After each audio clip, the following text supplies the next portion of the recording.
What's up everyone and welcome to another YouTube video.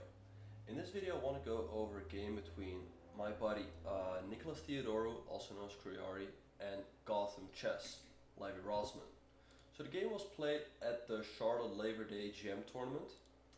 And it's a GM tournament, so everything is set up so IMs can get their GM norms. Both players in this game, Nikolas Theodorou and Levy Rozman, are IMs. And before this game, Nikolas only needed 1.5 out of 2 to clinch his final GM norm and get the GM title. So I'm pretty sure that against this game, in this game, he was looking to go all out and try to beat Mr. GothamChess. Nikolas Theodorou is probably most well known for being IM Kriari on the internet. He often likes to play against Hikaru. Hikaru never gets annoyed by him. He always likes playing him, doesn't mind to get a little trolled. But anyway, let's have a look at the game. So Nikolas started things off with the move on d4.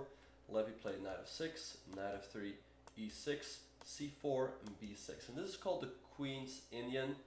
Not opening Levy plays very often, I believe, so I guess Nikolas was a bit surprised here. He played the move g3, playing to fianchetto his bishop, bishop e7, bishop g2, bishop e7, castles, castles. And so this is sort of the starting position of the Queen's Indian. There's a lot of moves I can play here. Rook e1 is a move, waiting a little bit. There's knight c3, or there's the pawn sacrifice d5. But Nikolas chooses the move knight c3. And here Levy plays the move knight e4, which to some of you might look a bit weird. Why would you move this knight twice in the opening? But the idea is that if you were to develop this knight, I mean, you don't want to develop the knight here, because then white can play e4 and he has the entire center. So if you play someone like d6 to go knight bd7, white has time to go queen c2 and e4. And black's a lot worse. So it really evolves around this e4 square, which is why Levy plays knight e4. So Nikolas plays bishop to d2, so in case Levy were to take here, he can recapture the bishop, and he doesn't have to double his pawns. Now Levy plays bishop f6, Nikolas improves his position with rook c1, Levy plays d6, planning to develop the knight here, and now Nikolas plays the move knight e1. And here we'll see a lot of trades. Levy takes the knight on c3, Nikolas recaptures, Levy takes on g2, Nikolas recaptures. So already two pairs of minor pieces have disappeared from the board. So Nikolas is a little bit better because he has more space. He has the pawns here compared to Levy, who has his pawns on the 6th rank. There's more playing on 3 rows and Nikolas playing on 4 rows of the board. And Levy plays the move c5, challenging the center. So Nikolas plays d5, he wants to keep a space advantage, but now we see another trade. And e5 from Levy, closing down the center. So now white has a space advantage. He has his pawns here and he follows up with e4. So he has the pawns here while Levy has the pawns here. But the thing is, both sides only have one knight on the board. So the space advantage is not really felt. If like all 4 minor pieces would be on the board, white space advantage would be a lot more annoying. Anyway, so Levy plays the move queen e8. And Nikolas plays g4, trying to clamp down on this f5 move forever. So Levy goes queen e7 and he goes h4, gaining even more space on the king side. Levy develops with knight to d7, Nikolas goes queen d2, and Levy plays g6. So with g6, I guess that Levy wants to play f5 at some point. Nikolas goes queen h6, and the queen here can be quite a bit annoying around black's king. So Levy goes knight f6, hitting both the pawns on e4 and g4. Nikolas goes f3, defending both the pawns, and Levy goes king h8. Now king h8 might look like a weird move, but the idea is that if white were to make a move like a3, black wants to play knight g8, kicking the white queen away, and if the queen moves back, then black goes f5, and black is a very good game. So here Nikolas comes up with a very good move. He plays the move queen g5, which to me I was quite impressed by this move, because Nikolas is quite an aggressive player. So going for the queen trade, I mean, if Levy goes here, he has to trade the queens, is probably somewhat against his nature, but he felt like this was the right move, and indeed he was correct. Here white should follow with someone like f4 and rook cf3, putting pressure along the f-file. So Levy played rook a8, Nikolas played rook a3. So in some cases, maybe white is threatening to sack the rook and take on f6. So Levy played knight g8, going for the queen trade. Nikolas took.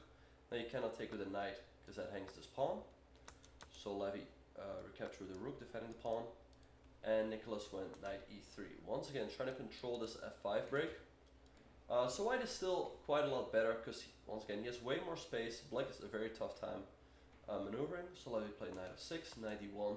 So with this move, Nikolas is planning to go knight to c3, knight to b5, and pressure this pawn and pressure the pawn on a7.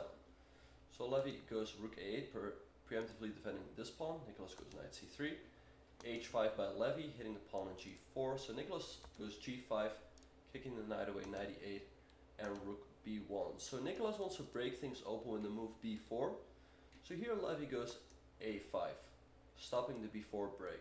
So this looks like an ugly move because it leaves the b5 square undefended, but if white, let's say black would go king g7, after b4, black has a really tough time keeping the queen side together. So I think it was the correct decision by Levy to play the move a5 and stopping b4. So Nikolas goes rook b3, hitting the pawn on b6, Levy goes rook b8, defending that pawn. And here it seemed like Nikolas lost his patience for a move. So once again, the position is fairly locked, and keep in mind that Nikolas has to win this game to try to get his GM title, because in the next game is going to be black, and it feels much easier to win this game with white. Also, he's much higher rated than Levy, but here he loses a bit of patience. He should have played a move like rook f1 to prepare f4, or maybe improving his king a little bit and then f4, but he played f4 right away. So he wants to open up the position, but this also gives Levy chances. So Levy takes the pawn, goes rook f1, and here Levy misses his chance. He could have played the move f6, because this knight on e8 is really black's main problem. Now the thing is, if white were to take this pawn, black recaptures, and the knight is active. If white takes here, black goes something like king g7, and then he can start looking at maneuvering this knight around, and black is a good game.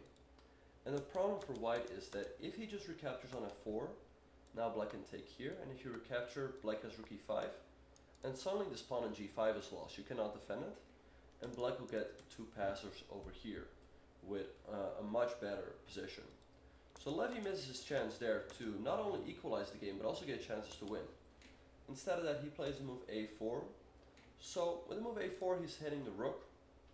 And his idea is that if white takes, now this pawn on e4 is no longer protected. But white could have just played the move rook a3 here and going after the pawn with a rook. Now I assume that Levy was planning to play something like knight c7, rook takes a4 and b5, opening up this rook, but white can just take the pawn, and if black takes, white can now take the pawn on f4, and the game is not over by any stretch, but white is up a pawn, which does give him pretty good winning chances. So I was expecting Nikolas to play this, but instead of that, he took the pawn on a4 with the knight, giving Levy the opportunity to take on e4. He now took on b6.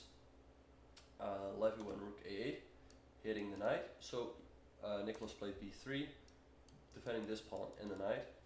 So Levy goes rook a7, a good move, trying to get his rook involved through the 7 rank. Nikolas goes rook b8. Levy defends with rook a7 and also activates his rook. Nikolas goes rook d8, trying to put pressure on the pawn on d6.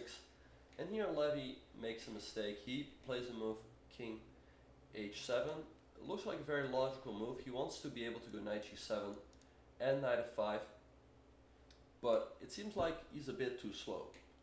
Instead, he should have played the move king g7, so that this pawn on f7 is always defended. The king's a bit closer. There's still ideas of f6 to try to activate the knight that way. And if Nikolas were to play something like knight b6 here, trying to go knight c8, he can play the move f3 and hit this pawn on h4. So if white takes here, black takes here, and black should have plenty of counterplay. I mean, the pawn on g5 is weak. Both the rooks get pretty active. As soon as you take on g5, now your knight can hop out. So Levy definitely should have played that, but instead he played king h7. Now Nikolas goes knight b6.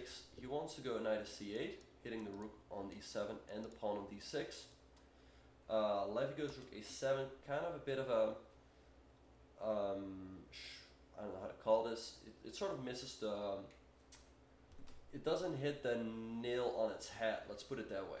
He's hitting the pawn on a2, but after Nikolas just goes a4, the rook is kind of misplayed here, and maybe he missed it after rook b7. White just has the very simple reply a5 to defend the knight, and the rook on b7 is kind of passive now. So instead of that, Levy plays knight g7, once again trying to activate his knight, but now Nikolas played the move knight to d7. There's actually nothing that can stop knight f6, which would fork the king and the rook. If you go knight e8 back, now white can take, and he gets this fork, and white is winning a piece, so he wins the game. And so black should give up the rook, but obviously that's not going to save the game. White's up in exchange. This pawn is looking to push all the way through, and so Nikolas wins this game. Very big win for him. He now only needs a draw in the last game to become a GM. I'm pretty sure he will make it, so by the time y'all might be watching this game, he might not be a GM yet, but pretty sure he will make it. So yeah, very happy for Nikolas. He's a good friend of mine. He also goes to St. Louis University. We also practice quite a bit. We play a lot of blitz, and yeah, very happy for him to finally get the GM title. Anyway, if you enjoyed this video, make sure to subscribe. Let me know in the comments what kind of videos you would like to see. And yeah, thanks for watching, and I'll see you all in the next one.